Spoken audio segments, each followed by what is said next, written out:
তাহলে বাদ? আমার কোনো সমস্যা নাই ভাইয়া। তাহলে 3 মাস পরেই?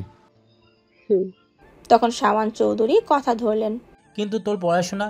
এই কথার জবাব শখের দেয়া হলো না, কারণ আহনাফের চোখে চোখ রেখে শুদ্ধ পুনরায় তাকে জিজ্ঞেস করে বসল, শখের পড়াশোনা নিয়ে তোমার আপত্তি আছে? না ভাইয়া। ভেবে বলছো? জি ভাইয়া। ভালোবাসলে ভালোবাসা মানুষের চাওয়া পাওয়াকে ভালোবাসতে হয়, খেয়াল রাখতে হয়, তার ভালো মন্দ সকল সমস্যার সমাধানদাতা হতে হয়। আশা করি তুমিও তাই হবে। এইটুকু বলে সে মেজো চাচ্চুর দিকে তাকালো। ওনার কথা বলার জবাবে বলল, বিয়ের পরে মেয়েদের পড়াশোনা হয়, শুধু প্রয়োজন হয় নিজের চেষ্টা আর আপনজনদের সাপোর্ট। নিজের স্বপ্ন পূরণ করতে দুটোই যথেষ্ট। তাছাড়া বিয়ের পর আহনাফ যদি শখের পড়াশোনার সামান্যতম বাধার কারণ হয়, আমি কথা দিচ্ছি বোন, আমি কথা দিচ্ছি বোন রাখবো ওর কাছে। কারণ ওকে মনে রাখতে হবে সে চৌধুরীদের সম্পত্তি নয়, বরং চৌধুরীদের কলেজে নিয়ে যাচ্ছে। যাকে তাকে অমূল্য রত্ন আমরা দেব না, যাকে দেব তাকে অবশ্যই যোগ্য হতে হবে। কতটুকু যোগ্য কথায় নয়, কাজ করে দেখাতে হবে। শুদ্ধের প্রতিটা শব্দের ভার বুঝতে বাকি রইল না কারো। এটা যেন ঠান্ডা মাথায় শীতল কণ্ঠে হুমকি। এরপর আহনাফের কথা অনুযায়ী 3 মাস পর বিয়ের ডেট ঠিক করা হলো। গুমট পরিবেশ কাটাতে সকলে অন্য প্রসঙ্গ কথা তুলল। আহনাফও হাঁপ ছেড়ে খুশি মনে কল কাটলো। এরপর আর কিছুক্ষণ থেকে আহনাফের বাবা মা বিদায় নিলেন। শখ চলে গেল নিজের রুমে। একে একে ড্রয়িং রুম ফাঁকা হতেই সায়ানো রুমের দিকে যাওয়ার জন্য পা বাড়ালো। রুমে না, সে যাবে স্বর্ণের রুমে, কারণ পাজিটা তাকে বিয়ে করতে চায় না, অথচ স্বপ্নে এসে কিসব করে যায়। কেন করে এসব? এর জবাব তাকে দিতেই হবে, না দিলে চড়িয়ে দাঁত ফেলে দেবে বেয়াদবটার। কিন্তু সে যাওয়ার আগে শুদ্ধ পাশ কাটিয়ে যেতে যেতে বলল, বাগানে যাও, কেউ তোমাকে রাখছে। এ কথা বলে শুদ্ধ রুমে চলে গেল। সায়ন ভেবেছে স্বর্ণ বোধ হয়, তাই সেও পা বাড়ালো বাগানের দিকে। কিন্তু কাউকে দেখলো না। খুঁজলো এদিক ওদিক। হঠাৎ কারো কান্নার শব্দে আর একটু এগিয়ে যেতেই কান্নার শব্দ তীব্র হলো। ভালো করে খেয়াল করে দেখলো স্বর্ণ নয়, শীতল গাছের উপরে বসে ভ্যাঁ ভ্যাঁ করে কাঁদছে।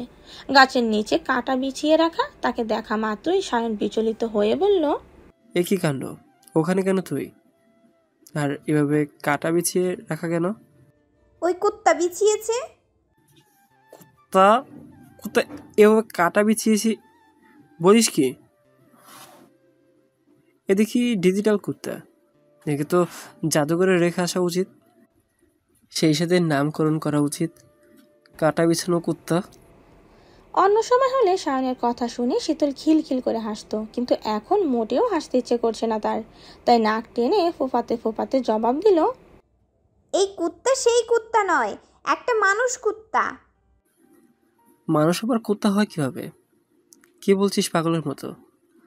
কাটা সরাই, নেমাই দেখি। এ কথা বলে সায়ন একে একে কাঁটাগুলো সরালে শীতল গাছ থেকে নেমে এলো। কোমরে গুজে রাখা ওনাটা ঠিকঠাক করে ধপাধপ পা ফেলে ছুটলো বাড়ির ভেতর। দৌড়ে সিঁড়ি দিয়ে চলে গেল শুদ্ধ রুমে। ভিজিয়ে রাখা দরজা খুলে দেখলো শুদ্ধ খালি গায়ে দাঁড়িয়ে ফোনে কথা বলছে। সে রাগে ফস ফস করে কোনো মতে নিজেকে সামলে তার রুমে চলে গেল। ওয়াশরুমে গিয়ে মাথাতে পানিও দিল।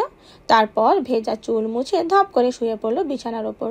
খানিকক্ষণ পরে মাগরিবের আজান দিল। সন্ধ্যার নাস্তা করার জন্য সিরাত সবাইকে ডাকছে, সেও গেল। সায়ন বাদে একে একে সবাই হাজির হয়েছে। শুদ্ধ কোথাও যাবে বোধহয়, রেডি হয়ে নিচে নেমেছে। শীতল তাকে দেখা মাত্র থমথমে মুখে সোফা ছেড়ে মেঝেতে বিছানা কার্পেটের উপর বসলো। তারপর এক হাত বাড়িয়ে ট্রে থেকে হালিমের বাটি হাতে তুলে নিল। শুদ্ধ এসে বসেছে পাশের সোফাতে। শীতল গরম হালিম মুখে দিতে ছ্যাঁকা খেয়ে উফ করে ঠোঁট চেপে ধরলো। শুদ্ধ ভ্রু কুচকে কিছু বলার আগেই শীতল উঠে হন হন করে রান্নাঘরে চলে গেল। এই অসভ্য মানুষটার সাথে কথা বলবে না সে। ততক্ষণে সবাই বসেছে ড্রয়িং রুমের সোফায়। সিরাত সিমিন বাহারি সব নাস্তা চা এনে রাখছে সবার সামনে। তুলে নিয়েছে যে যার পছন্দের সব নাস্তা। হঠাৎ কারেন্ট চলে গেল এবং তখনই শুদ্ধের মুখ থেকে ব্যথাতুর শব্দ বেরিয়ে এলো। সবার কানে পৌঁছে গেল সেই শব্দ। সবাই বিচলিত। কি হয়েছে উতলা হয়ে জানতে চাইতে জেনারেটরও অন হয়ে গেল। ঝকঝকে আলোয় ভরে উঠল ড্রয়িং রুম। শুদ্ধ তখনও মুখ কুঁচকে চোখ বন্ধ করে শটান হয়ে বসে আছে। তার একটা হাত পিঠের পেছনে। সিতারা ছেলের হাত খেয়াল করে দেখলো। আব্বা, কি হলো তোর? এমন করছিস কেন? না, কিছু না। সিতারা শুনল না। জোর করে শুদ্ধ টি শার্ট উঠিয়ে দেখে আঁতকে উঠলেন। এ কি কাণ্ড, এটা কি করে হলো? ওনার কথা শুনে সবার দৃষ্টি শুদ্ধর পিঠের দিকে। কারো ধারারও 4 আঙ্গুলের দাগ বসে গেছে, বিন্দু বিন্দু রক্ত বের হচ্ছে। কেউ যেন খামচি দিয়ে মাংস উঠানোর পায়তারা জুড়েছিল। শুদ্ধর অবস্থা দেখে সিরাত দৌড়ে গিয়ে অ্যান্টিসেপটিক এনে লাগিয়ে দিলেন। সিমিন হাই হাই করে উঠলেন। ভর সন্ধ্যায় খারাপ জিনের কারবার ভেবে সুরা পরে শুদ্ধর মাথায় ফু দিলেন। সিরাত ঝাড়ু হাতে পুরো ড্রয়িং রুম খুঁজলেন বিড়াল টিলার আছে নাকি দেখতে, কিন্তু কিছুই পেল না। হঠাৎ করে এমন কাণ্ড ঘটায় সকলেই হতবাক। চোখের পলকে কি থেকে কি ঘটে গেল কিছুই বুঝলো না কেউই। তবে শুদ্ধ আশেপাশে তাকিয়ে একজনকে না পেয়ে দীর্ঘশ্বাস চাপল। কাজ সেরে তখনই পালিয়েছে সে। পরপর শুদ্ধের ফোনে কল আসায় সে উঠে দাঁড়ালো, কিন্তু সিতারা উঠতে দিলেন না। কিছু খেয়ে ওষুধ খাইয়ে তবে এই ছেলেকে ছাড়লেন। যে ক্ষত হয়েছে প্রচুর ব্যথা হবে। শুদ্ধ কথা বাড়িয়ে ওষুধ খেয়ে বেরিয়ে গেল। কয়েক ধাপ এগিয়ে পেছনে ফিরে তাকালো। শীতলের ব্যালকনি বরাবর কেউ নেই, তবে সে নিশ্চিত শীতল ওখানেই লুকিয়ে আছে। দেরি হয়ে যাচ্ছে ভেবে পুনরায় যাওয়ার জন্য পা বাড়াতে শীতলের কণ্ঠের স্বরের গান কর্ণকুহরে পৌঁছালো। সে থমকে দাঁড়িয়ে গেল। শীতল তখনও চেঁচিয়ে গিয়ে যাচ্ছে, বন্ধু হাইটা যখন যায় পিছন ফিরা ফিরা যায়, দেখলে তারে মনের ভিতর দোতারা বাজায়। বন্ধুর মাথায় বাবরি চুল দেখতে লাগে বিউটিফুল, রঙে ঢঙে রহিম সাইজা আমারে নাচায়। ওপর থেকে চেঁচিয়ে গান গাইছে শীতল, আর নিচে দাঁড়িয়ে গান শুনে হতবাক শুদ্ধ। তার বোধগম্য হলো না আসলে গান নাকি আস্ত খোঁচা। গানই যদি হয় খাপে খাপ মিলল কিভাবে? দেখলে তারে মনের ভেতর দোতারা বাজায়, এই লাইনের মানে কি? তাকে দেখে ওর মন দোতারা বাজে? তার ধীর গতিতে বাজে নাকি বুলেটের গতিতে? ভয়ঙ্কর ব্যাপার তো। পরখ করা দরকার। পরখের আগে অবশ্য চালাকার দরকার। বেশি শক্তপোক্ত না হলেও চলবে। ওই এক বাড়ি দিলে ভূত পালিয়ে যায় এমন হলেই হয়। তাছাড়া এইবার বাড়ি এসে বুঝবে আশেপাশে চালাকাট দেখেনি। আগে ছাদে বাগানে চালাকাট পড়ে থাকতো, চালাকাটগুলোর হাত পা গজিয়েছে বোধহয়। হঠাৎ উড়ে উড়ে কোন গর্তে লুকিয়েছে তাও জানা দরকার। এত দরকারি কাজগুলো সেরে ফেলবে যদিও। ততক্ষণে শীতলের গান থেমে গেছে। থামার কারণ পরের লিরিক্স ভুলে গেছে সম্ভবত। শুদ্ধ নিশ্চিত তাকে বের হতে দেখে শীতল গান গেয়েছে, আর গান থেমেছে মানে সে উকি মেরে হলেও দেখবে দাঁড়িয়ে আছে কিনা। এ কথা ভাবা মাত্রই জানালার পর্দার আড়াল থেকে ইঁদুরের মতো মুখ বের করে উকি মারল শীতল। তাকে জানালায় বারবার তাকিয়ে থাকতে দেখে চট করে মাথা সরিয়ে নিল। সেকেন্ডের ব্যবধানে আবারও উকি মারল। তখন শুদ্ধ চেঁচিয়ে বলল, নেমে আয়, মারবো না। কথা কানে ঢুকলো না? আয় বলছি। ভাজা বাদাম কিনে দেব। আমাকে যেতে হলে খবর আছে তোর। 1 থেকে 10 গুনবো, এর মধ্যে না এলে আজ সারা রাত কান ধরে দাঁড় করিয়ে রাখবো। এ কথা শুনে শীতল পর্দার আড়ালে থেকে জবাব দিল, আমি কিছু করিনি শুদ্ধ ভাই। আমি কখন বললাম তুই কিছু করেছিস? আয় আয়, দ্রুত আয়, বের হতে হবে আমাকে। আমি এত বোকা না, বাদামের লোভ দেখিয়ে চেলা কাঠ দিয়ে মারার ধান্দা কি ভেবেছেন বুঝি না কিছু। ভালোই তো চালাক হয়েছিস। চালাক হওয়া খুবই ভালো, তবে কতটা চালাক হয়েছিস পরীক্ষা নেব সময় করে।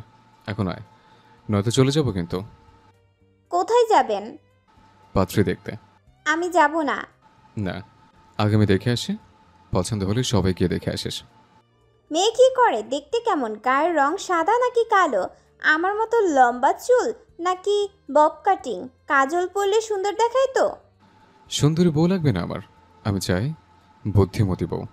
সুন্দরীটা বোকা আর মাথা মোটা টাইপের হয়, সেটার জলজান্ত প্রমাণ তুই। এই কথা শুনে শীতলের মুখের হাসি মিলিয়ে গেল, মন ভার হলো।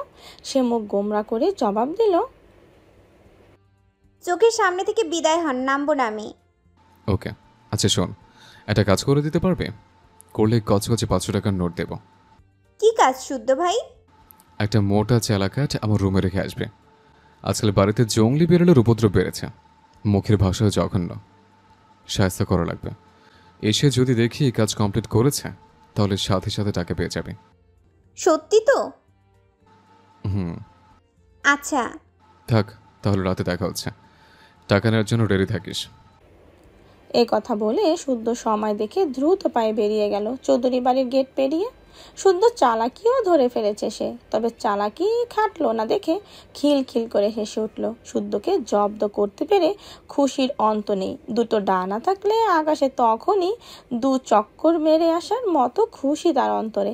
সন্ধ্যায় বাড়ির সদস্যের সামনে এই দুঃসাহসিক কাজটা করতে পেলে মন যেন পুরো পৃথিবীর সামনে বলতে চাচ্ছে, পৃথিবী এত সুন্দর কা, সুখ এত শান্তির কা। এই কথা বলে সে দাঁড়ালো, নখের দিকে তাকিয়ে নখের উপর চুমু খেলো। এরপর কায়দা করে ভ্রু জোড়া নাচিয়ে দুষ্ট হেসে বলল, আসবি আর লাগতে? আজ পিঠে দিয়েছি, এবার মুখে দেব। সুন্দরী মেয়েদের সাথে উড়াউড়ি করার স্বাদ জন্মের মতো ঘুচিয়ে দিব। মুখ ভেঙচি দিয়ে কথাটা বলে স্মরণ হলো শুদ্ধ পাত্রী দেখার কথা বলল। আসলেই কি তাই? গেলে যাক, তার মতো বিশুদ্ধ পুরুষকে কোন মেয়ে সঙ্গী হিসেবে নিয়ে কপাল পুড়তে চায় সেও দেখবে। অবশ্য সেই মেয়ের জন্য অগ্রিম আকাশ সমবেদনা। এ কথা বলে মিটিমিটি হাসতে হাসতে রুমে চলে গেল সে। খুব শান্তি লাগছে, রাগ মিটেছে। এতক্ষণ রাগে মাথা টাঠা হ্যাং হয়ে যাচ্ছিল, যেন ইচ্ছে করছিল দাঁতের তলে দিয়ে পিষতে। এত রাগ হতো না যদি না পেয়ারা গাছের লাল পিঁপড়ে কামড়ে অবস্থা খারাপ করে দিত। পিঁপড়ের জ্বালায় লাফ মেরে নামতে পারত। গাছে উঠতে নামতে ভালোই পারে সে। 3 বোনের মধ্যে সেই একমাত্র গাছে উঠতে পারে, শুধু নিচে কাঁটা বেছানো থাকায় নামতে পারেনি। কাহিনী এখানে শেষ হলে তাও হতো, মনকে বুঝ দিতে পারতো। হারামি পিঁপড়ের কামড়ে কান্নাকাটি করে মানুষ হাসাতে চায়নি। এখন তো বড় হয়েছে, পিঁপড়ের কামড়ে কাঁদলে লোকে কি বলবে, তাই সে কথা গোপনই থাক। কিন্তু পেয়ারার ফুলের ওপর বসা হারামজাদা মৌমাছিটাও ভুন ভুন করে উড়ে এসে ঠিক ঘাড়ের উপর দিয়ে হুল ফুটিয়েছে। এক হাতে ডাল ধরে আরেক হাত দিয়ে মৌমাছি সরাতে গিয়ে দেখে 3টে মৌমাছি 3টে কামড়ে ধরে আছে। তারপর কোনো মতে 3টেকে পিষে মেরে কাঁদছিল সে, খুব জ্বলছিল। মৌমাছির কামড়ে জ্বালা যত বাড়ছিল তার সব রাগ জমা হচ্ছিল শুদ্ধের ওপর। এর কারণে এসব হয়েছে। তারপর আর কি, সুযোগ মতো সেও নখ দিয়ে তাকেও জ্বালিয়ে দিল, দেখ কেমন লাগে। অতঃপর এখন শান্তি আর শান্তি। আজ মন ভালো থাকা পড়তে বসলো। কিছুক্ষণ বই নিয়ে নেড়েচেড়ে দেখে তার মনে হলো কাল থেকে রমজান মাস, পবিত্র মাস। এ মাসে পড়ে কি হবে, ঈদের পর মেলা সময় আছে, তখন পড়লেই হয়। এখন মন ভালো, উপন্যাসের বইটা শেষ হয়ে যাক। যেই ভাবা সেই কাজ। উঠে গিয়ে সে অর্ধেক পড়া উপন্যাসের বই নিয়ে শুয়ে পড়ল। উপুর হয়ে শুয়ে বুকের থেকে বালিশ নিয়ে মনোযোগ সহকারে পড়তে লাগলো। পড়তে পড়তে তার একটা লাইন বেশ পছন্দ হলো। কাউকে জীবন্ত লাশ বানাতে চাও, তবে তার সর্বাঙ্গে তীব্র ভালোবাসার জীবাণু ছড়িয়ে দাও। রন্ধ্রে রন্ধ্রে তুমি নামক রোগ ছড়িয়ে দাও। তোমার নাম তার মন কুঠিরে খোদাই করতে বাধ্য করো। যদি করো দেখবে সে মরবে না, তবে ভালো থাকবে না। প্রাপ্তি হিসাবে দেখবে পুরো মানুষটাই তোমার দখলে, তোমার আয়ত্তে, বাণীতে আলো। কথাখানা ভারী পছন্দ হলো শীতলের। ঈদ হয়ে শুয়ে বইটা বুকের উপর রেখে গম্ভীর চিন্তায় মগ্ন হলো। ভাবলো অনেক কিছু। তার শত্রু ওই একটা, তাকে এই মন্ত্রে কাবু করলে কেমন হয়। শুনশান এরিয়া, চারিদিকে অন্ধকার জঙ্গল। সেই জঙ্গল পেরিয়ে শুধু 5 মিনিটের পথ পায়ে হেঁটে এসেছে, নেমেছে নির্জন এক স্থানে। তারপর আশেপাশে তাকিয়ে প্রবেশ করলো জঙ্গলের আরো গভীরে। সারি সারি গাছ, অন্ধকার পথ, কাটা ঝোপে ভরা মেঠো পথ পেরোয় এসেছে আদা ভাঙা পুরনো এক খুপড়ির কাছে। খুপড়িটা দেখে মনে হচ্ছে কয়েক বছর আগে কোনো বাড়ি বানাতে গিয়েও বানানো হয়নি। অবহেলায় ইট ঘষে গেছে, সবুজ লতা পাতায় ভরে গেছে খুপড়ির দুর্বল প্রাচীর। আশেপাশের বড় বড় গাছের পাতা ঝরে শুকিয়ে মাটিতে পড়ে আছে। কদম ফেলার সাথে সাথে মরমর শব্দ হচ্ছে। সে খুপড়ির এক কোণে শুকনো পাতার স্তূপ সরিয়ে হাঁটু গেড়ে বসে মাটি স্পর্শ করতে খট করে শব্দ হলো। মুহূর্ত সেখানে গোলাকৃতি লোহার প্লেট দেখা গেল। আশ্চর্যজনকভাবে প্লেটের মাঝখানে হালকা নীল আরো জ্বলে উঠল। ঘুরছে প্লেটটা, প্যাটার্ন লক যাচ্ছে। শুদ্ধ অদ্ভুত কায়দায় প্যাটার্ন আঁকড়ে ইংলিশে এস অক্ষরটি ভেসে লক খুলে গেল। দেখা মিলল একটি গেটের। গেটে পা রাখতেই সাপের মতো পেঁচানো সিঁড়ি। সিঁড়িতে দাঁড়িয়ে লোহার প্লেটের মাধ্যমে গেট বন্ধ। পুনরায় বন্ধ করে সিঁড়ি বেয়ে নামলো সে। এরপর নির্দিষ্ট এক স্থানে দাঁড়াতেই শরীর স্ক্যান হলো। স্ক্যান করার কারণ, শরীরে যদি কোনোভাবে ক্ষতিকর কিছু লেগে থাকে তাহলে সেটা রিমুভ হয়ে যাবে, নতুবা অ্যালার্ট দেবে। এখানে প্রবেশের আগে এসব অনেক সতর্কতা মানতে হয় তাকে, মানার মতো সিস্টেম অন রেখেছে। তাছাড়া পার্সোনাল ল্যাব অনেক কিছু আছে, সেগুলো একদিনে যেমন উপকারী তেমনি বিশেষ ক্ষেত্রে হয়ে দাঁড়ায় প্রাণনাশী। শুদ্ধ শরীর স্ক্যান সেরে দরজার দিকে এগিয়ে গেল। পিপ পিপ শব্দে বোতাম চেপে পাসওয়ার্ড ইন করলো। মুহূর্তেই গেট খুলে যেতেই চোখ পড়লো এক মানবীর দিকে। মানবী অ্যাপ্রন পরিহিত অবস্থায় সোফায় গা এলিয়ে বসে আছে, চোখ জোড়া বন্ধ, অথচ ঠোঁটে অমায়িক হাসি। হঠাৎ সেই হাসি মুছে গেল। দ্বিতীয় কারো উপস্থিতি টের পেয়ে চোখ খুলে তাকালো। শুদ্ধকে দাঁড়িয়ে থাকতে দেখে উঠে দাঁড়াতেই শুদ্ধ ভিতরে প্রবেশ করে বলল, ঐশ্বর্য কোথায়? কেবলই ফ্রেশ হতে গেল, চলে আসবে এক্ষুনি। হঠাৎ জরুরি তলব? কাজ হয়ে গেছে। কোনটা? পুরোনোটা। নতুন কোনো সিমটম দেখা দিয়েছে? কি? ছেলেটার পুরুষালী হরমোনগুলো ব্লক হয়ে নারীর দেহের হরমোন তৈরি হচ্ছে এবং পুরুষালী অবয়ব কেটে ধীরে ধীরে নারীর দেহের গঠন প্রকাশ পাচ্ছে। তার মানে আমার ধারণাই সঠিক, মেডিসিন বদলে দিয়েছে কেউ। তবে অবাক করার মতো ব্যাপার ঘটেছে সব। যেমন? ছেলেটার কণ্ঠস্বর মেয়েদের মতো শোনাচ্ছে, শরীরে অস্বাভাবিকভাবে পশম এবং তার পুরুষালী স্তন্যবৃত্ত প্রাপ্ত বয়স্ক নারীর মতো দেখাচ্ছে, যা আমাদের ধারণার বাইরে ছিল। কথা হচ্ছে, এই মেডিসিন কোথা থেকে এলো, কারা বানালো, তাদের মূল উদ্দেশ্য কী? এটা রেজাল্ট ভয়াবহ। কেউ যদি প্রতিশোধমূলক কাজ করতেও এটা বাজারজাত করে থাকে তাহলে পুরুষ সমাজ হুমকির মুখে। এ কথা শুনে শুদ্ধ ঘাড় ঘুরিয়ে একবার তাকিয়ে পাশের রুমে চলে গেল। পরনের পোশাক ছেড়ে ল্যাবের পোশাক পরে গেল নির্দিষ্ট একটি কক্ষে। কাচের তৈরি বিশালাকা কক্ষে শুয়ে আছে জীবন্ত পুরুষ। শ্বাস চললেও চলাফেরা নেই, কথা বলে মাঝে মাঝে, চোখে মেলে তাকায় না, খাবার নিজে হাতে তুলে খায় না। তাকে শুধু বাঁচিয়ে রাখা হয়েছে বিশেষ এক উপায়ে। তবে তার মরার দিন ঘনিয়ে এসেছে। বর্তমানে তার যা অবস্থা, ভদ্র সমাজে চলাফেরা করতে পারবে না সে, কারণ সাধারণ মানুষ তার কাছে খাদ্যে পরিণত হতে পারে, আবার সাপের ন্যায় খোলস ছাড়তেও পারে। শুদ্ধ মুখে মাস্ক পরে এগিয়ে গেল তার কাছে। কে বলবে বড়লোক বাপের ছেলে এটা? যাই হোক, কর্মফল বলে একটা কথা আছে। এসব ভাবতে ভাবতে শুদ্ধ নিজে পরখ করলো। মাত্র 4 সপ্তাহে এসব সিস্টেম দেখা দিয়েছে। আর কিছুদিন না হয় অপেক্ষা করা যাক, দেখা প্রয়োজন তাদের আর কি কি দেখতে হয়, তারপর না হয় পরবর্তী ধাপ অনুযায়ী এগোনো যাবে। এরপর সে আর কিছুক্ষণ সেখানে থেকে ঐশ্বর্যের সাথে দেখা করলো। কথা হলো গুরুত্বপূর্ণ কিছু বিষয়ে। সেসব করতে করতে রাত বাজলো 1টা। ঐশ্বর্যকে সব বুঝিয়ে দিয়ে বের হয়ে ফিরতে ফিরতে বাজলো রাত 1:30। শয়নের পার্টি অফিস তখনও খোলা। পার্টি অফিস পেরিয়ে চৌধুরী বাসায় যেতে হবে। শুদ্ধ কি মনে করে অফিসের ভেতরে প্রবেশ করলো। তাকে দেখা মাত্রই আজম সহ সকলেই ব্যতিব্যস্ত হয়ে গেল। শাহরিয়ার ভাইয়ের ছোট ভাই মানে তাদেরও ভাই। মুখে মুখে শুদ্ধকে ভাই ভাই ডেকে ব্যস্ত রাখতে চাইলেও খুব একটা লাভ হলো না। শুদ্ধ চট করে চেয়ার ছেড়ে উঠে দাঁড়ালো। তারপর আজমকে বলে বসলো, ভাইয়া কোথায়? বাড়তি কথা নয়, কাজের কথা বলো। ভাই একটু কাঁধে গেছে, শৈলা আসবে না। কোথায় গেছে? কানকে মারা দিতে হলয় বহুত জ্বলাইতাছে। শরীর ভয়ের সাপান খাইয়ে মাদার শুধরাইব না। আপনি বসেন ভাই, ঠান্ডা খান। কনক মানে সিদ্দিকের চেলা? ভাই। কি করেছে সে? কানকের বইরে কেরা আদানি রেপ করছে। এখন কোনো দোষ দিতাছে শহরিয়ার ভাইয়ার রেপ পুলিশ কেস করেছে। পুলিশ আইছিল কিছুক্ষণ আগে। তার মানে ভাইয়া থানায় এখন, তাই তো? না, মনে হইছে কি ভাই? চলো ভাই কি কইতাছি যে চৌধুরী বাড়িতে জানাইতে মানা করছিল। শাহরিয়ার ভাইয়ে জানাইলে আমারে আগে উপাইবে কইছে। সকালটা হইলেই ভাইয়ে জামিন পাইয়া যাইব। আপনি থানায় যাইয়েন না ভাই, শহরিয়ার ভাইয়া গোসা করব। শুদ্ধ শুনলো। তারপর এক পকেটে হাত গুজে আজমের কাঁধে হাত রেখে হাঁটতে হাঁটতে বলল, তোমার শাহরিয়ার ভাই নির্বাচনে দাঁড়াবে, তা জানো? যে ভাই জানি। এসব কেস ভাইয়ের নামের আগে পিছিয়ে থাকলে তার নির্বাচন করার স্বাদ ঘুচে যাবে। রাজনীতি করো, অথচ সিদ্দিকের চাল ধরতে পারোনি।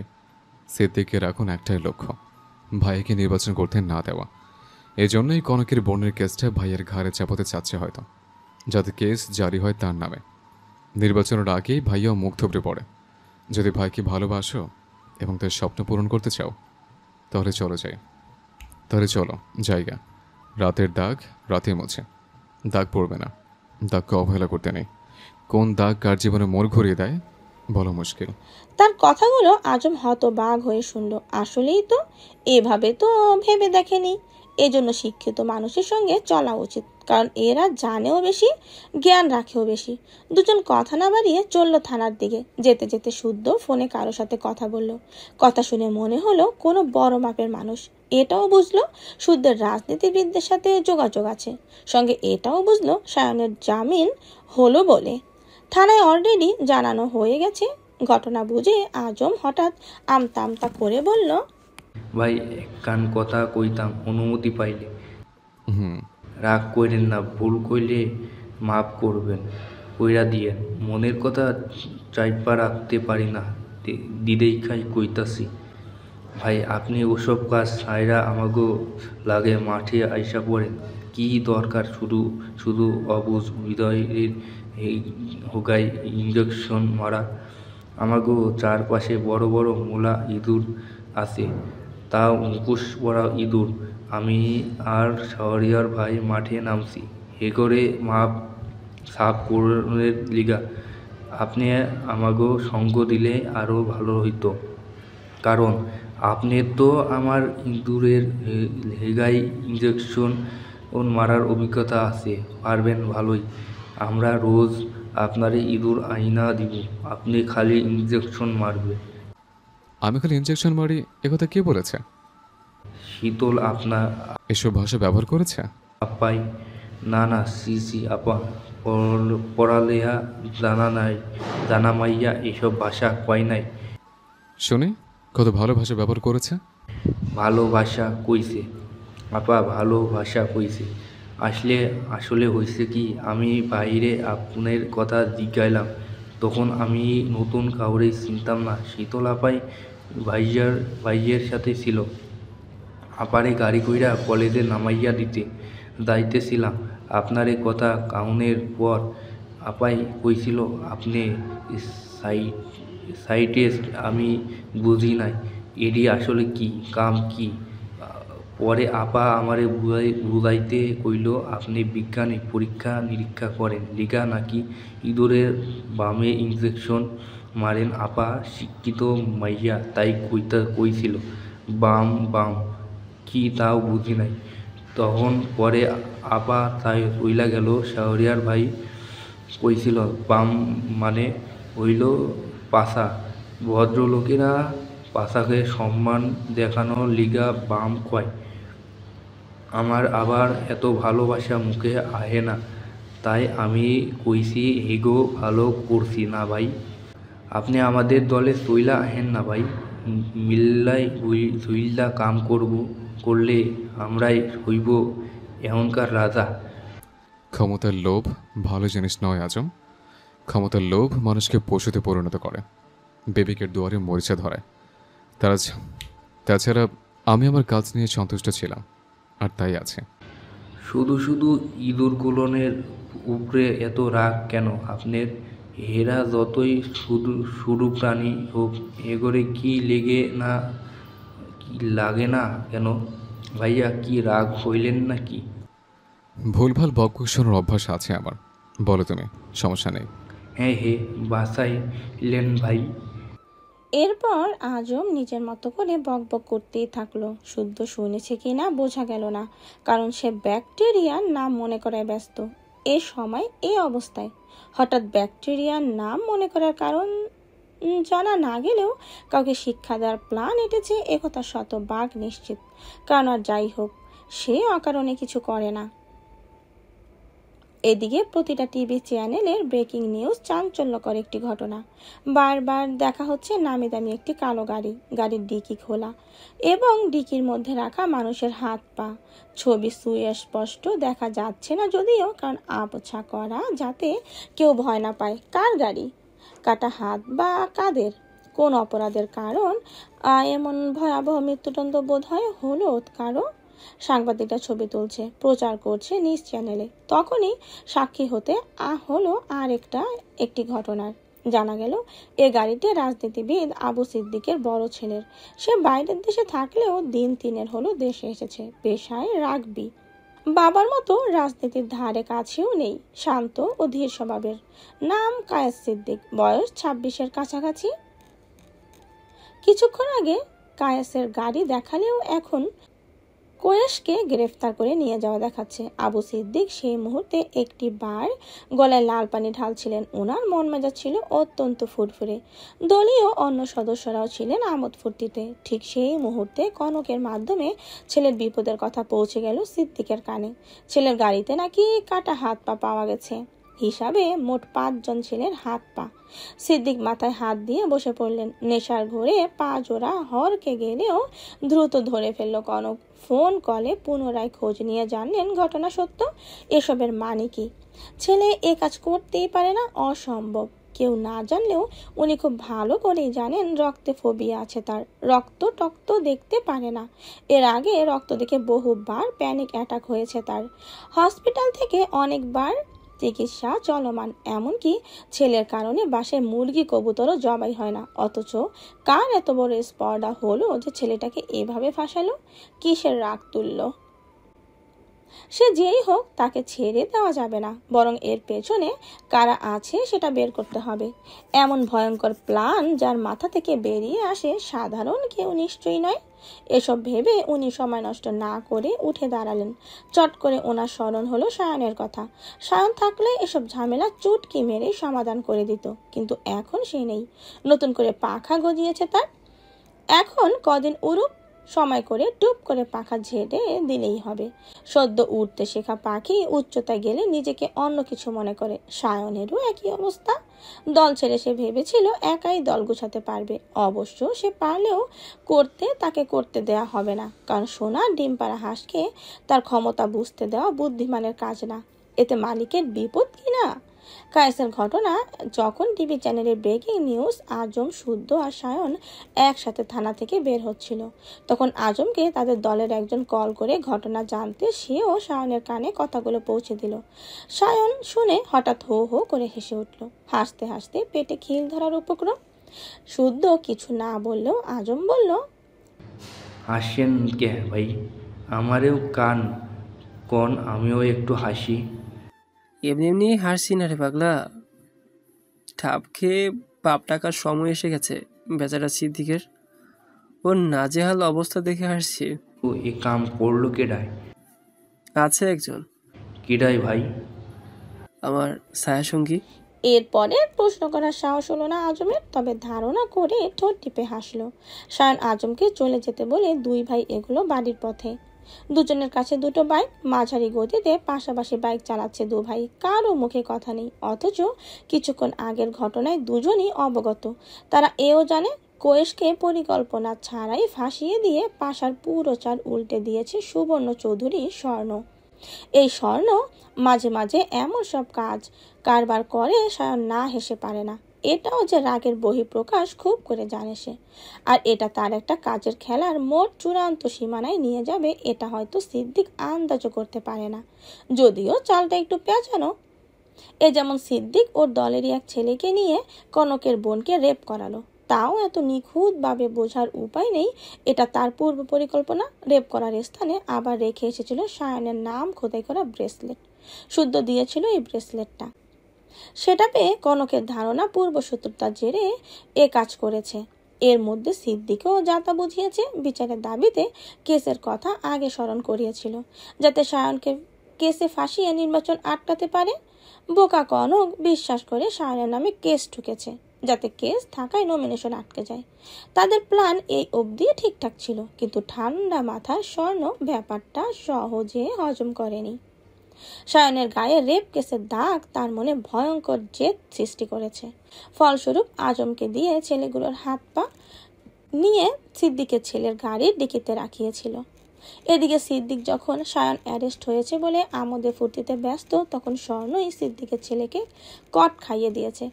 এসব করার পর তাকে আগে জানিয়েছে। সব জেনে সে চুপ করে থানায় বসেছিল বললে ভুল হবে, যদিও গরম গরম হারিম খাচ্ছিল পুলিশদের সাথে। বেশ ভালোই স্বাদের ছিল। এই অমৃত স্বাদের টান হলেও সে আবার থানায় যাবে, যেতেই হবে। অতঃপর তারা পার্কিং লটে বাইক পার্ক করে এমনভাবে বাড়িতে প্রবেশ করলো যেন কেউ টের না পায়। কিন্তু ড্রয়িং রুমে পা রাখতে দেখলো শীতল আর সারাফাত চৌধুরী বসে বসে লুডো খেলছে। টুকটাক খাবার দাবার দেখা যাচ্ছে। তাতে দেখে শীতল আর চোখে বড় আব্বুর দিকে তাকালো। এতক্ষণ ছলে বলে বড় আব্বুর কাছে শুদ্ধ নামের অনেক কিছুই বলেছে, বারণও করে দিয়েছে যাতে এসব না শুধায়, তাহলে শুদ্ধ তাকে আবারও মারবে। এ কথা শুনে উনি জানিয়েছেন বলবে না। এতেই খুশিতে ডগমগ শীতল। এত রাতে ছেলেদের ফিরতে দেখে উনি ঘড়ির দিকে তাকালেন, তারপর গমগমে সুরে বললেন, কটা বাজে এখন? ভদ্রগরের ছেলেরা এত রাতে বাসায় ফিরে? দিন দিন বুদ্ধি লোপ পাচ্ছে নাকি তোমাদের? তখন সায়ন জবাব দিল, একটা কাজ ছিল বাবা। মধ্যরাতে কিসের কাজ? আর মানুষ রাজনীতি করে না নাকি দেশে তুমি একমাত্রই রাজনীতিবিদ? সায়ন মাথা চুলকে কথা বাড়ালো না। বাবা যে তার উপর ভীষণ বিরক্ত সে জানে। আজকে সুযোগ পেয়েছে কথা শোনাতে এক বিন্দুও ছাড় দেবে না। ছেলেদের চুপ থাকতে দেখে সারাফাত চৌধুরী এবার শুদ্ধকে বললেন, আর শ্রদ্ধা, তুমি শীতলকে রাত জেগে বসে থাকতে বলছো কেন? ও বাচ্চা, একটা মেয়ের রাত জাগলে শরীর খারাপ করবে না? এসব বলে দিতে হবে আমাকে? বাবার কথা শুনে শুদ্ধ কপাল কুঁচকে তাকালে সারাফাত চৌধুরী বিরক্ত হয়ে উঠে দাঁড়ালেন, বললেন, খবরদার বলছি, ওর দিকে চোখ গরম করে তাকাবে না। এ কথা বলে শীতলকে রুমে যেতে বলে উনিও চলে গেলেন। ছেলেরা বড় হয়েছে, এখন কি আর কড়া শাসন মানবে? তবুও যতটুকু না করলে নয়। বাবার জেরার হাত থেকে ছাড়া পেয়ে সায়ন জানালো খাবে না, প্রচুর ঘুম পাচ্ছে তার। এ কথা বলে দ্রুত পায়ে সিঁড়ি বেয়ে উপরে চলে গেল। ভেবে নিল স্বর্ণের রুম খোলা পেলেই ঢুকে পড়বে। বুকের ভেতরটা কুটকুট করছে, হাত নিষ্পিস করছে কাউকে বুকের মধ্যে ঝাঁপতে ধরার জন্য। ঠোঁটটাও কেমন জানি চুলচুল করছে কারো ঠোঁটে ডুব দেওয়ার বাহানায়। কিন্তু স্বর্ণের রুমের দরজা বন্ধ দেখে বিরক্ত হলো। দুবার নক করলো, তারপর ফিস ফিস করে ডাকলো, জান, জান, দরজা খুল। আরে বল, দরজাটা খুল, দুটো চুমু খেয়ে চলে যাব। শরীরের শক্তি পাচ্ছি না সোনা, কাছে আয় একটাবার। কতক্ষণ দেখি নাই তোকে।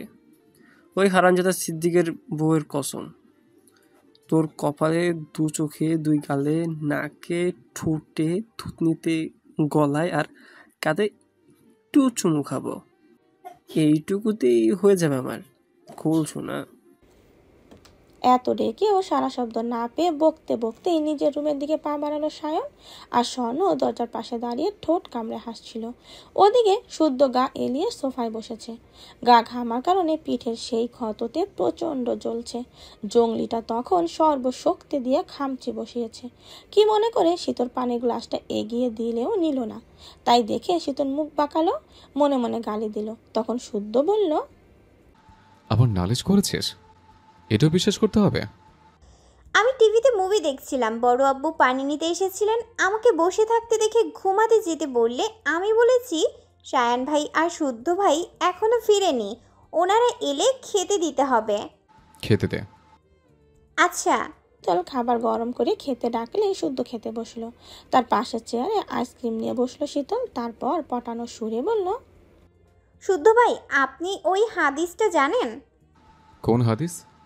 শ্রমিকের গায়ের ঘাম শুকানোর আগে পারিশ্রমিক দেওয়ার কথা বলা হয়েছে, ওই হাদিসটা। চেলাকাত রেখে এসেছিস? সেই কখন? যা ঘুমোতে যা। যাবো তো, আমার পারিশ্রমিক দেন। আমরা মুসলিম ঘরের ছেলে মেয়ে, আমাদের উচিত অক্ষরে অক্ষরে হাদিস পালন করা, তাই না? হুম, তা তো অবশ্যই। আমার কাছে টাকা নেই, রুমে চল, দিচ্ছি। এতক্ষণ বসেছিলাম, একটু বাড়িয়ে দিন। জানেনই তো শ্রমিকদের খুশি করলেও আল্লাহ খুশি হন।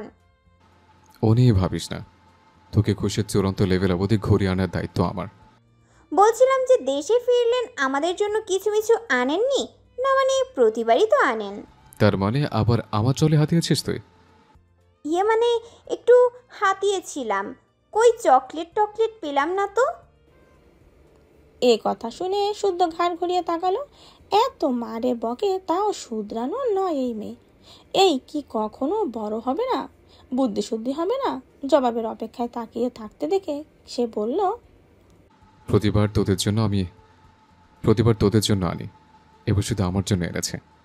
একটা পারফিউমও তো আস্ত রাখিস না, তে আরো ভালো ভালো পারফিউম এনেছে। এগুলোর দাম কি ওগুলোর চেয়েও বেশি? হুম। আমি গিয়ে দেখি তাহলে। যাবি? যা, খবরদার নষ্ট যেন না হয়। আচ্ছা। এই কথা বলে শীতল খুশিতে গদগদ হয়ে দৌড়ে চলে গেল। শুদ্ধ ধীরে সুস্থে খেয়ে রান্নাঘরে সব রেখে রুমের দিকে গেল। পাখি খাঁচায় ঢুকে পড়েছে, বাড়তি তাড়া নেই যদিও, তখন পাখিকে একটু শিক্ষা দেওয়াই যাক। মনে মনে এসব ভেবে রুমে গিয়ে দেখে শীতল ট্রলি নিয়ে বিছানার মাঝখানে বসেছে। দুটো ট্রলি থাকায় প্রথমে সেটা খুলেছে, সেটা শুদ্ধের কাপড়ের। সেখানে কিছু না পেয়ে কাপড় চোপড় এলোমেলো করে ছড়িয়ে ছিটিয়ে রেখেছে। আরেকটা খুলে পারফিউমের মোড়ক খুলে দেখছে পুরো রুম পারফিউমের গন্ধে মৌ মৌ করছে।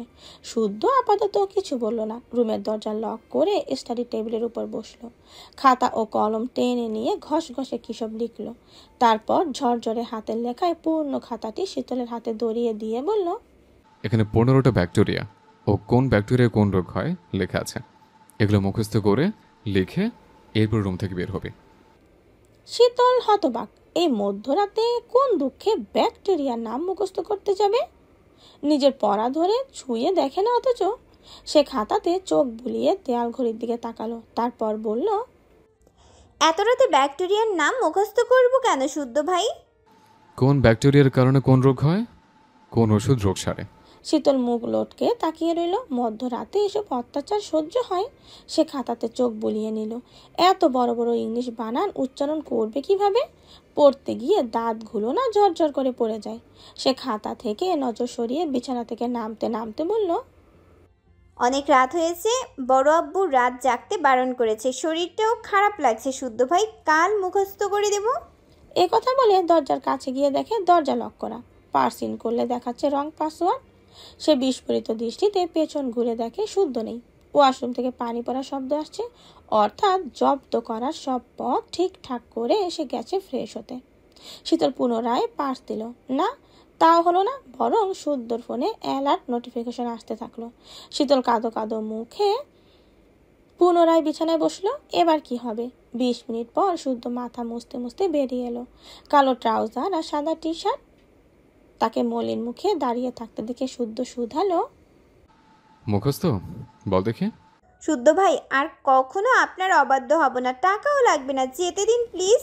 এ কথা শুনে শুদ্ধ এগিয়ে তার মুখোমুখি দাঁড়ালো। ঠান্ডা হাতে শীতলের কপালে স্পর্শ করে তাপমাত্রা দেখে বলল, জ্বর নেই তো? তাহলে ভুল বলছিস কেন? সত্যি বলছি। এই সত্যি, এই সত্যি এই অবধি কতবার বলেছিস? বুঝতে শেখার পর থেকেই তো বলছি, তাও ধরেন 1000 পার হয়েছে বলা। রেখেছিস কথা? না। তাহলে এবারও রাখতে হবে না। তো এটা মুখস্থ করতে করতে আমার জামা কাপড়গুলো দ্রুত গুছিয়ে ফেল। পারফিউমগুলো জানপ্রাণ খেয়েছিস না? এবার নিজ দায়িত্বে নতুন পারফিউমগুলো সাজা। আর চালাকারটা কই? খাটের নিচে। শুদ্ধ সেটা বের করে দেখে লাল মেহগুনি গাছের শক্তপোক্ত চেলাকাঠ। বিড়াল মারার কথা শুনে মোটা সোটাই এনেছে। সে চেলাকাঠটা ঘুরিয়ে ঘুরিয়ে দেখতে দেখতে বলল, কাজে হাত দেওয়ার আগে চেলাকারটাকে ঝটফট সালাম কর দেখে। আর করব না বললাম তো। এ কথা বলে শীতল ভ্যা ভ্যা করে কেঁদে দিল। না মারতে কেঁদে কেটে একাকার অবস্থা। তখন শুদ্ধ বলল, সন্ধ্যায় খামচি মেরেছিলি কেন? জানে ভয় নেই? একবার মনে হয়নি এর ফল কি হতে পারে? শীতল এবার বুঝলো তখনকার রাগ তোলার জন্য তাকে বুলিয়ে ভালিয়ে এখানে এনেছে। সে ভেজা চোখে পিট পিট করে তাকালো। বুঝলো কিছু না বললে মার হজম করতে হবে, কিন্তু বিনা বাক্যে মার না খেয়ে তার ভুলও চোখে আঙুল দিয়ে দেখিয়ে দেওয়া দরকার। তাই আর কিছু না ভেবে সে পেছনে ঘুরে কামিজের চেনের কিছুটা নামিয়ে দিল। সাথে সাথে শুদ্ধ নজর আটকালো শীতলের ফর্সা মসৃণ পিঠে চেপে লাগা কালো রঙা অন্তর্বাসের চিকন ফিতায়। শীতলের বোকামিতে শুদ্ধ নিজেই খেয়েই হারিয়ে ফেলল। এক ধাপ পেছাতে গিয়ে হাত থেকে চেলাকাট পড়ে গেল। তখন শীতল কান্না মিশ্রিত গলায় বলল, দেখুন আপনার জন্য মৌমাছি কামড়ে কি করেছে। ও নিজের ব্যথাটা ব্যথা, আর আমারটা বুঝি শরীর না। আমার বুঝি ব্যথা লাগে না, কষ্ট হয় না? সদ্য হতবম্ব। ততক্ষণে দৃষ্টি আটকে গেছে মৌমাছির কামড়ে ফুলে লাল হয়ে থাকা শীতলের ঘাড় ও পিঠের কিছু অংশ। এমন কখন হলো? ইস, কি অবস্থা করেছে! গাছে কি তবে মৌমাছিও ছিল? মনে মনে জবাব পেয়ে এবার বুঝে নিল শীতলের রাগ মেটানোর মূল কারণ। তাকে মৌমাছিরা কামড়েছে বলে সে সুযোগ বুঝে রাক্ষসীর মতো খামচে দিয়েছে। ভাগ্যিস বলেনি, শুদ্ধ ভাই আপনার জন্য মৌমাছিরা আমাকে কামড়েছে, এখন আপনি আমাকে কামড়াবেন। নিন, এবার ঘুরে দাঁড়ান দেখি, গুনে গুনে সব কটা কামড় শোধ করি। এই কথা ভেবে শুদ্ধ গলা খাকারি দিয়ে চালাখাট যথাস্থানে রেখে দিল। যা পানিশমেন্ট পাওয়ার পেয়েছে, বাড়তি কিছু করলে ওভারডোজ হয়ে যাবে, তখন আবার আরেক বিপদ। তাই একবার তাকে দৃষ্টি সরিয়ে নিয়েছে। শীতল তখনও অভিযোগ করে যাচ্ছে, কেন হলো, কিভাবে কি করলো সেসবই বলছে। শুদ্ধ তার কথা শুনলো কিনা বোঝা গেল না, তবে ভেজা চুন মুছতে মুছতে নিলিপ্ত কণ্ঠে বলল, অ্যান্টিসেপটিক লাগিয়ে নে। উক্ত কথা বলেই ভেজা তোয়ালে মেলে দিতে বেলকনিতে গিয়ে দাঁড়ালো। ঠান্ডা দমকা বাতাস ছুঁয়ে দিল তার পুরুষালী শরীর। শিরশিরিয়ে উঠল লোমকূপ। ধীরে ধীরে চেপে রাখা শ্বাসটুকু ছাড়লো। বুক ভরে শ্বাস টানলো। ভোরে বৃষ্টি নামবে বোধ হয়। আকাশ মেঘলা হয়ে আছে, চাঁদ তারকার দেখা নেই। সে ট্রাউজারের পকেটে এক হাত গুজে কিছু ভাবলো। একবার রুমের মধ্যে উকি দিয়ে দেখলো শীতল ডয়ার খুলে অ্যান্টিসেপটিক নিয়ে ড্রেসিং টেবিলের আয়নার সামনে দাঁড়িয়ে পিঠে ঘাড়ে অ্যান্টিসেপটিক লাগাচ্ছে। সে আর তাকালো না, তাকানোর প্রয়োজনও বোধ করলো না। কন্ট্রোল জিনিসটাকে লাল কার্ড দেখাতে বরাবরই পারদর্শী সে, যদিও সেটা একটু একটু করে গড়ে তোলা কঠোর পরিশ্রমের ফল। এত সোজা না সামান্য কিছুতে নিজের আত্মসংযমকে পায়ে পিষে ফেলা, আবেগের বশে বুড় করে বসা। বলা বাহুল্য, রিসার্চের ক্ষেত্রে নগ্ন নারী দেহের অঙ্গ প্রত্যঙ্গের ব্যাপারে অনেক কিছু জানতে হয়েছে, পড়তে হয়েছে, এমনকি নোট করতে হয়েছে। সায়েন্সের স্টুডেন্টের কাছে শুরুর দিকে ব্যাপারটা অস্বস্তিকর হলেও দিনকে দিন কাজের ক্ষেত্রে মানিয়ে নিতে হয়। একটা সময় স্বাভাবিক হয়ে ধরা দেয়। যদি তা না হতো তাহলে নারীদের শরীরে থাকা গোপন অসুখের চিকিৎসা হতো না, আর না অসুখের প্রতিষেধক তৈরি হতো, এমনটাও না। নারীদের অসুখের মেডিসিন নারী তৈরি করে, কথাটা সম্পূর্ণ ভুল। নারী ও পুরুষরা মিলে অনেক প্রচেষ্টার ফল হিসাবে এক একটা প্রতিষেধক সৃষ্টি করে, রিচার্জ করে দেখে কতটা কাজে দেবে, কতটা উপকারী। মোট কথা, সে ভালো করে জানে শীতল চঞ্চল, অশান্ত, মাথা মোটা, কোনো কিছুই ভেবে করে না, একবারও ভাবে না বোকামির কাজ কিরূপ প্রভাব ফেলতে পারে। যেমন সেদিনই বোকামি করে ফোন তার কামিজের মধ্যে ঢুকিয়ে নিয়েছিল। অন্য কেউ হলে এমনটা করতো না, বরং 10 বার ভাবতো। সেদিনের মতো আজকেও আচমকা তার কামিজের চেন খুলে দাঁড়িয়ে গেছে তার সামনে। একবারও ভাবেনি যে সে আগের ছোট শীতল নেই। এখন হাতে পায়ে বেশ বড় হয়েছে, শরীরে পরিবর্তন ধরা দিয়েছে। এখন আর এসব বোকামি চলে না। কিন্তু মেয়েটা বুঝলে তো, এসব আবার সায়নের কাছে করে না। সে সায়নের কাছে সমস্ত গোপন কথা জমা রাখে।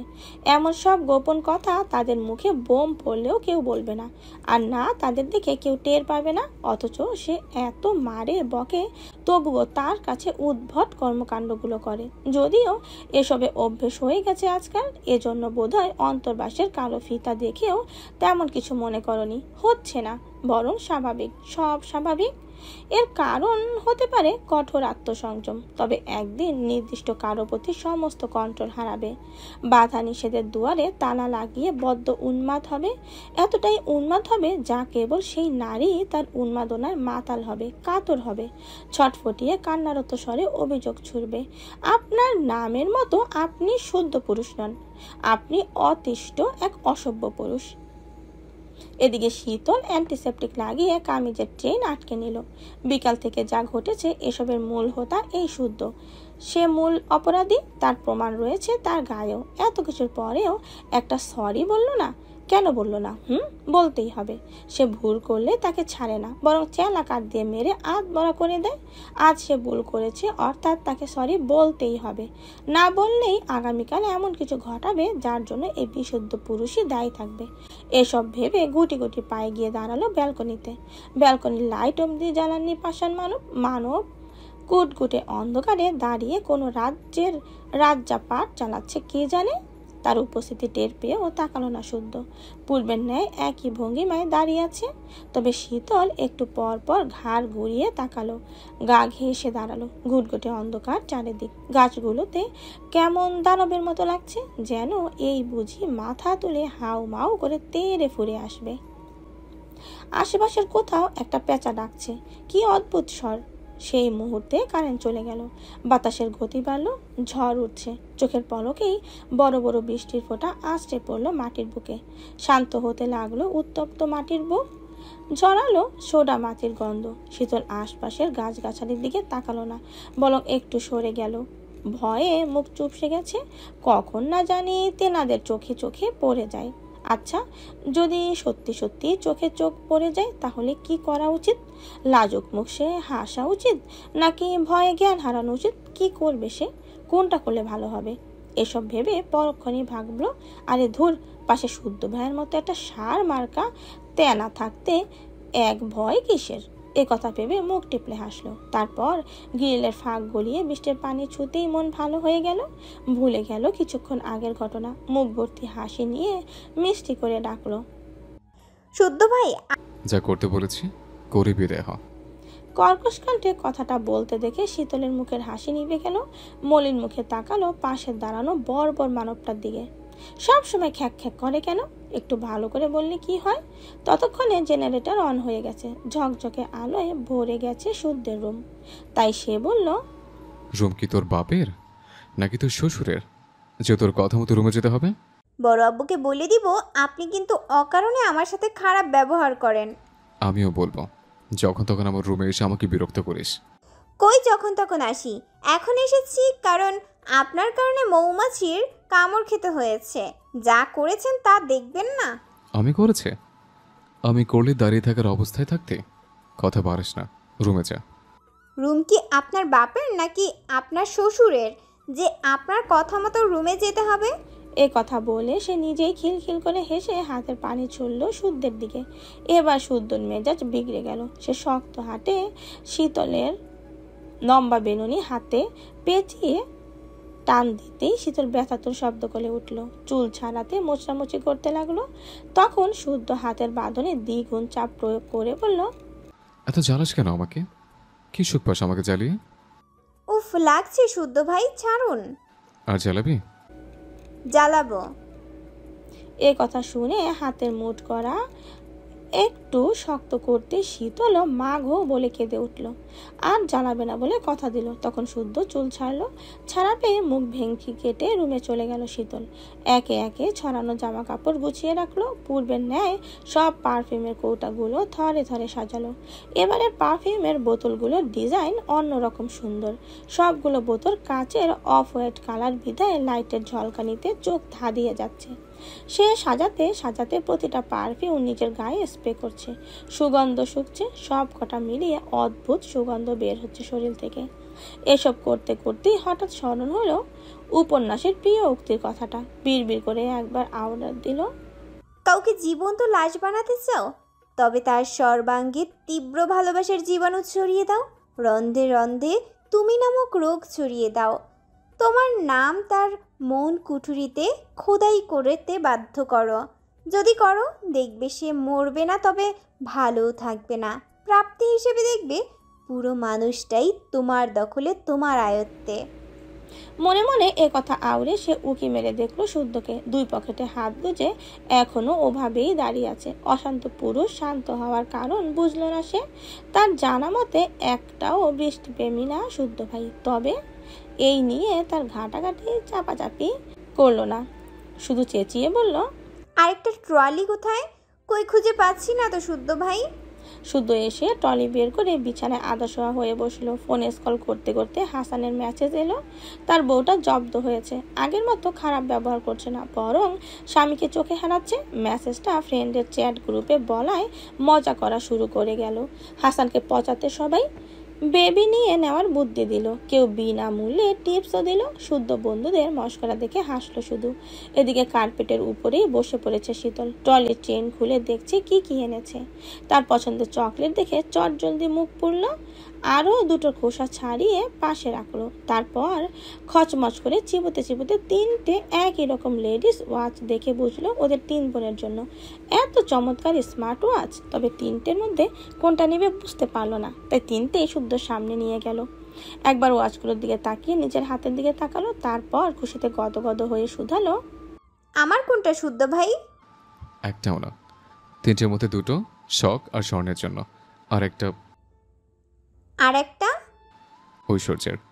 ঐশ্বর্য কি আপনার বোন লাগে? আমি বলেছি সে আমার বোন। বোন না তো একই রকম ওয়াচ নিলেন কেন? এর কৈফিয়ত তোকে দিতে হবে, তোর যা নেওয়ার নেবি দেখা। এ কথা শোনা মাত্রই শীতলের হাসি মিলিয়ে গেল, অন্ধকার নেমে এলো স্নিগ্ধ জুড়ে। 3টে ঘড়ির দিকে একবার তাকিয়ে ফিরে গেল ট্রলির কাছে। ঘড়িগুলো আগের স্থানে রেখে ট্রলির চেন আটকে উঠে দাঁড়ালো। খোসা ছাড়ানো চকলেটটা ছুঁড়ে মারলো কার্পেটের ওপর। অপমানে পুরো মুখ থমথম করছে। তখন শুদ্ধ বলল, কি হলো, নিলি না? লাগবে না, দরজা খুলে দিন। হঠাৎ কি হলো, মুখ চুপসে গেল কেন? কিছু পছন্দ হয়নি? অনেক রাত হয়েছে, কাল নেব। পেটে পেটে হিংসা কেন তোর? মন পরিষ্কার কর। আমি খারাপ তাই আমার মন মানসিকতা খারাপ। কথা বাড়াবেন না, দরজা খুলুন।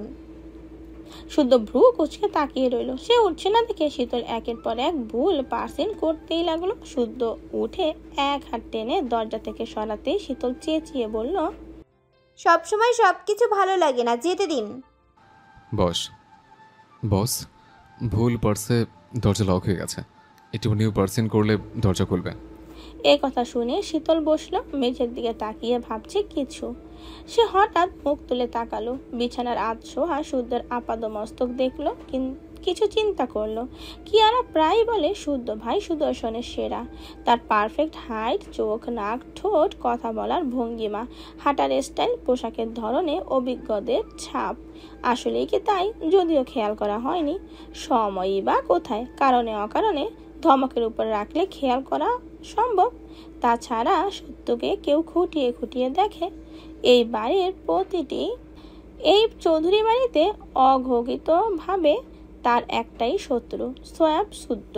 কথা বলার ইচ্ছে না থাকলেও থমথমে কণ্ঠে বলে বসলো, আপনি কি ঐশ্বর্যকে ভালোবাসেন? সে তো অনেক বড়, সম্বন্ধে কথা বল, নয়তো চালাকার তোর পিঠে ভাঙবো। বেয়াদব। ভালোবাসার কি বুঝিস তুই? বুঝি না বলেই তো বুঝতে চাই। বুঝতে হবে না। তাছাড়া কাকে ভালোবাসিস না বাসিস এর কৈফিয়ত তোকে দেব না। কেন দিবেন না? কেন দিব? তুই কে? আমি কেউ না। না, বললাম তো না। এই কথা বলে শুদ্ধ উঠে দরজার নিউ পাসওয়ার্ড ইন করে বলল, বের হ। অভিমানী চোখে তাকিয়ে শীতল রুম থেকে বেরিয়ে গেলে শুদ্ধ সজোরে দরজা আটকে দিল। বিড়বিড় করে বকতে বকতে শুয়ে পড়ল। বক বক করে মাথা ব্যথা বাড়িয়ে দিয়েছে ফাজিলটা। পরের দিন সকালবেলা, ঘড়িতে সকাল 8টা। খাবার টেবিলে বসেছে বাড়ির সবাই। বড়লা গল্প করছে, গিন্নিরা খাবার পরিবেশন করছে, কিন্তু বাড়ির কনিষ্ঠ 3 সদস্য শীতল, সাম্য, সৃজন মন খারাপ করে চুপ করে বসে আছে। একটু পরে শুদ্ধ এসে চেয়ার টেনে বসলো। তার উপস্থিতি বুঝেও শীতল তাকালো না, আর না কোনো কথা বলল। তারপর সায়ন এলো, গা ঘেঁষে বসে পড়লো স্বর্ণের পাশে। অতি সম্পূর্ণে স্বর্ণের এক হাত গুজে নিল তার হাতে। স্বর্ণ জানে হাত ছাড়ানো সম্ভব নয়, তাই অযথা বৃথা চেষ্টা করলো না, বরং মোচামুচি করলে অন্যের নজরে পড়ার সম্ভাবনা আছে। সারাফাত চৌধুরী তখন শাওন চৌধুরীর সাথে জরুরি ব্যাপারে কথা বলায় ব্যস্ত। এদিকে তখনও খেয়াল করেনি কেউ। তবে সিতারার ইশারায় তাকালেন অভিমানী পূর্ণ 3টে মুখ পানে। গলা খাকারি দিলেন, তবুও তাকালো না ওনার বাগানের 3-3টে ফুটফুটে ফুল। বুঝলেন গুরুতর কিছু, তাই আদর দিয়ে ডাকলেন। প্রিয় বড় আব্বুর ডাক উপেক্ষা করার সাহস নেই কারো, তাই সাম্য টেবিলে থুতনি রেখে অভিমানী স্বরে জবাব দিল, আমরা বুঝে গেছি তুমি আমাদেরকে আর ভালোবাসো না বড় আব্বু। এই কথা কেন মনে হলো বাবা? এবার সৃজন জবাব দিল, আমরা তোমার একটা কাজে ভীষণ কষ্ট পেয়েছি বড় আব্বু। কি কাজে কষ্ট পেয়েছো বলো আমাকে, না বললে বুঝবো কি করে? এবার শীতল মুখ তুলল, সবাইকে একবার করে দেখে নিয়ে টেবিলের নিচ দিয়ে সাম্যকে চিমটি কেটে আসলো। প্রসঙ্গ কথা বলার ইঙ্গিত দিল। বোনের ইঙ্গিত পেয়ে সাম্য কণ্ঠে এক আকাশ সমান দুঃখ ঢেলে বলল, তুমি নাকি আজকের দিনে বড় আম্মুকে বিয়ে করেছিলে, অথচ আমাদের কাউকে নিয়ে যাওনি কেন আব্বু? সাম্যের কথা শুনে বড়দের হাত থেমে গেছে। বিস্ফোরিত দৃষ্টিতে তাকিয়ে আছে সাম্যের দিকে। সাম্যের কথা শেষ হতেই পুনরায় সৃজন বলল, আমরা গেলে খুব মজা করতে পারতাম, কিন্তু কেন নিয়ে গেলে না আমাদের? সাম্য সৃজনের কথা শুনে সায়ন মিটিমিটি হাসতে হাসতে বাবার দিক তাকালো। সারাফাত চৌধুরীর চোখ মুখে অস্বস্তি ফুটে উঠেছে। জবাবে কি বলবে সেটাই চিন্তা করছেন তিনি। সিতারা চৌধুরী তরকারি আনার ছুতোয় রান্নাঘরে চলে গেলেন। বাবা আমার অবস্থা দেখে সায়নের মাথায় শয়তানি বুদ্ধি উদয় হলো। বাবার থেকে একটানা গালমন্দ খেতে খেতে অরুচি এসে গেছে। এই সুযোগে বাবাকে ফাঁদে ফেলার বাঁশ রেডি করে ফেলেছে। এদিকে সাম্য সৃজন এখনো জবাবের আশায় সারাফাত চৌধুরীর দিকে তাকিয়ে আছে। তাদের আরেকটু উস্কে দিতে সায়ন কিছু বলার আগে শীতল মলিন মুখে বলল, আমরা ছোট বলে কেউ আমাদের গুরুত্ব দেয় না। এতদিন জানতাম বাড়ির কেউ ভালো না বাসলেও বড় আব্বু আমাদের ভালোবাসে, কিন্তু আজ জানলাম বড় আব্বুও আমাদের না জানিয়ে বিয়ে করে নিয়েছে। আর কিছু বলার নাই। কষ্ট। এবার তাদের কথার সুর ধরে সায়ন হতাশার সুরে বলল, তোরা ছোট, আমি তোদের সবার বড়, তাই আমাকে সাথে নেয়নি। আসলে এই পৃথিবীতে ভালোবাসা বলে কিছু নেই রে। থাক, কষ্ট পাস না। আমার বাপের বিয়েতে রোস্ট খেতে পারিসনি বলে তো কি হয়েছে বল, আমার বিয়েতে তো তোদের ডাবল রোস্ট খাওয়াবো। সৃজনের প্রতিবাদী স্বর, না, আমি বড় আব্বুর বিয়েরই রোস্ট খাবো। সাম্যেরও একই কথা। আমিও।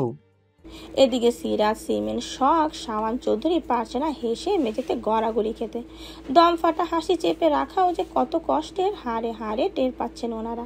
ছেলের কথা শুনে সারাফাত চৌধুরী কপাল কুঁচকে তাকালেন। বেয়াদবটা কি বলছে এসব? কোথায় ছোট ভাই বোনদের বুঝিয়ে সুজিয়ে প্রসঙ্গ বাদ দেবে তা না, সে নিজেই আর উস্কে দিচ্ছে। বড় আব্বুর বিয়েতে সায়ন ভাইয়াও ছিল না শুনে ছোটরা আরেক দফা হতাশ হলো, কষ্ট পেল। নাস্তার প্লেটও দূরে ঠেলে দিল। খাবে না তারা, মনের দুঃখে আজ সারাদিন না খেয়ে থাকবে। সারাফাত চৌধুরী কাতর চোখে সহধর্মণীকে মুখ টিপে হাসতে দেখে হতাশ হলো। এবার উপায় কিভাবে এদের বলবে উনি বিয়ে করেছিলেন বলে সায়ন শুদ্ধ শখ এই পৃথিবীতে এসেছে। বিয়েটা অতি গুরুত্বপূর্ণ, জরুরি, কারণ বিয়ে না করলে তারা পৃথিবীর মুখ দেখতো না। উনি সিতারাকে ইশারা করলেন বাঁচিয়ে দিতে। বিনিময়ে যত খরচ করা লাগে করবেন, এছাড়া উপায় কি? বাড়ির ছানাপোনারা আট ঘাট বেঁধে নেমেছে, বুঝতে বাকি নেই। তবে ওনাদের কাউকেই কিছু বলতে না দিয়ে শেষ বোমটা ফাটানো শুদ্ধ। সারাফাত চৌধুরীকে আরেক দফা বিস্ময়ের সাগরে ডুবিয়ে ভাই বোনদের উদ্দেশ্যে বলল, কে কি বিয়েতে চাসনি কাউন্ট কর। শুদ্ধের কথা শুনে সবার আগে হাত তুলেছে সিরাত। আবেগে হাত তুলে বেচারি লজ্জায় কাচুমাচু করেছে। ওনাকে লজ্জা পেতে ওনাকে লজ্জা থেকে বাঁচালো সায়ন। সে সিমিনকে হাত তুলতে ইশারা করলো। সিমিন হাত তুলে সায়নের দিকে তাকালো। সায়ন মাথা নাড়ালো, অর্থাৎ সেও সায়নি। তারপর শুদ্ধের দিকে তাকালে শুদ্ধ তাকালো শখের দিকে, শখ তাকালো স্বর্ণের দিকে, স্বর্ণ ঘাট ঘুরিয়ে তাকালো শীতলের দিকে, শীতল তাকালো সাম্যের দিকে, আর সাম্য তাকালো সৃজনের দিকে। সৃজন তাকালো পাশের ফাঁকা চেয়ারে কেউ নেই দেখে তাকালো বড় আব্বুর দিকে। এবার ওনার মুখ দেখার মতো হয়েছে। কাউন্ট করে দেখা গেল না যাওয়ার শখ বেশি, এবং সকলেই ওনাদের বিয়েতে অ্যাটেন্ড করার তীব্র ইচ্ছের কথাও জানিয়েছে। অর্থাৎ ছেলে মেয়েদের অনুপস্থিতিতে মাকে বিয়ে করার পানিশমেন্ট হিসেবে মা বাবার আবার বিয়ে দেওয়া হবে। এবারে সাক্ষী হবে ছেলে মেয়েরা। একথা শুনে সারাফাত চৌধুরী নাচক করে গুরু গম্ভীর স্বরে বললেন, পাগলি হলে তোমরা, ছেলে মানুষই বাদ দাও, অন্য কিছু ভাবো। একথা শুনে শুদ্ধ গ্লাসে পানি ঢালতে ঢালতে জবাব দিল, সাম্য, সুজন, তোরা তাহলে জেনে নে কেন আমাদেরকে বিয়ের আনন্দ থেকে বঞ্চিত করা হয়েছিল। না বলে অবধি ছাড়বি না। অন্যায় করেছে, কেন করেছে এর জবাব দিতে হবে। আরেক ফাজিলের কথায় সারাফাত চৌধুরীর মনে হলো দেয়ালে মাথা ঠুকতে। এতদিন খাইয়ে পরিয়ে এক একটা বাঁশ তৈরি করেছে, এখন কারণে অকারণে সেই বাঁশ নিজেকেই হজম করতে হচ্ছে। সিতারা যেই কখন লজ্জা থেকে বাঁচতে রান্নাঘরে চলে গেছে, আর বেরই হয়নি। ছেলে মেয়েদের সাথে না পেরে সারাফাত চৌধুরী রাজি হতেই হলো। উনি কোনো মতে নাস্তা সেরে উঠতে সায়ন বলল, বাবা একটা রিসোর্ট বুক করে ফেলি, সেখানে বিয়ে বাসরের ব্যবস্থাও থাকে। আহাম্মক কোথাকার। এ কথা বলে উনি দ্রুত পায়ে স্থান ত্যাগ করলেন। তবে যেতে যেতে ঠিকই শুনলেন অট্টহাসির শব্দ। বাবাকে তড়িঘড়ি যেতে দেখে সায়ন সকলের দিকে বাবাকে তড়িঘড়ি করে দেখে সায়ন সকলের দিকে তাকিয়ে বলল, বাবাকে বাঁশ দেওয়ার বুদ্ধিটা কার মাথা থেকে বের হয়েছিল? হাত তুল, সে গিফট পাবে। এই কথা শুনে শীতল গদগদ হেসে এক হাত তুলল। ভোর রাতে তার স্মরণ হয়েছে আজ বড় আব্বু ও বড় মায়ের বিবাহ বার্ষিকী। কোনো বাড়ি জাঁকজমকভাবে কিছু করা হয় না, কারণ সারাফাত চৌধুরী পছন্দ করেন না। এজন্য সেই সাম্য আর সৃজনের মাথায় এই কথা ঢুকিয়েছে তাদের বড় আব্বু তাদের ভালোবাসে না। ভালোবাসলে কেন ওনাদের বিয়েতে নিয়ে গেল না? ব্যাপারটা ইতিহাস। আজ রাতে সেহরি খেয়ে কালকে থেকে রোজা,